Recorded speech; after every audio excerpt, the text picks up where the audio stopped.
হাদির পাশে কালো মাস্ক, কালো জ্যাকেট পরে বসে আছে একজন। খেয়াল করে দেখুন তার হাতের ঘড়ি আকাশি রঙের। এই ঘড়ি, চোখে চশমা এবং কপালের গঠন দেখে শনাক্ত করা হয় হাদিকে খুব কাছ থেকে চলন্ত অবস্থায় শুট করা ব্যক্তি ছাত্রলীগের সাবেক নেতা ফয়সাল করিম। দ্য ডিসেন্ট ফয়সালের বেশ কয়েকটি ছবি বিশ্লেষণ করেছে।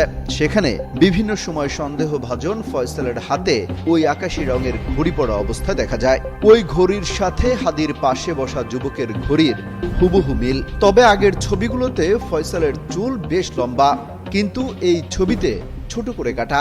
অনেকে বলছেন ৫ আগস্টের পর বিভিন্নভাবে নিজের রূপ পরিবর্তনের চেষ্টা করে গেছেন। সবশেষ হাদিকে শুট করার আগে মাস্ক পরে চলাফেরা করতেন।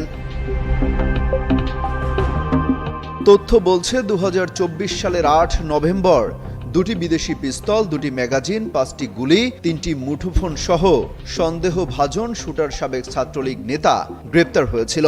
সেই সময় তার বিরুদ্ধে অস্ত্র আইনে মামলা হয়। চলতি বছরের ১৬ ফেব্রুয়ারি ৬ মাসের জন্য জামিন পান। এরপর নতুন করে আরও ১ বছরের জামিন মঞ্জুর করা হয়।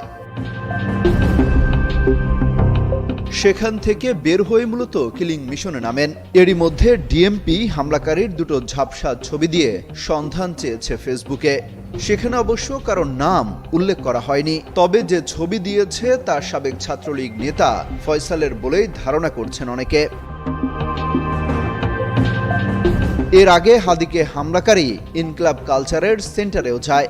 সেই ভিডিওর সাথে ডিএমপির দেয়া ছবির মিল রয়েছে। জানা গেছে এই ফয়সাল রাজধানীর আদাবর থানা ছাত্রলীগের নেতা ছিলেন। ৫ আগস্টের আগের দিনও হাসিনা বিরোধী আন্দোলন দমনে নেতৃত্ব দিয়েছেন। দ্য ডিসেন্ট বলছে, দুটি ফেস ডিটেকশন অ্যাপে ফয়সাল করিমের একাধিক ছবি তুলনামূলকভাবে যাচাই করেও ইনকলাব কালচারের সেন্টারের সিসিটিভির ফুটেজের দৃশ্যমান ব্যক্তির মিল পাওয়া গেছে। বিশেষভাবে উল্লেখ করা হচ্ছে, হামলাকারীর বাম হাতে থাকা বিশেষ ডিজাইনের ঘড়িটি পরা অবস্থায় ফয়সাল করিম মাসুদের ইনস্টাগ্রাম এবং ফেসবুক প্রোফাইলে একাধিক ছবি পাওয়া যায়।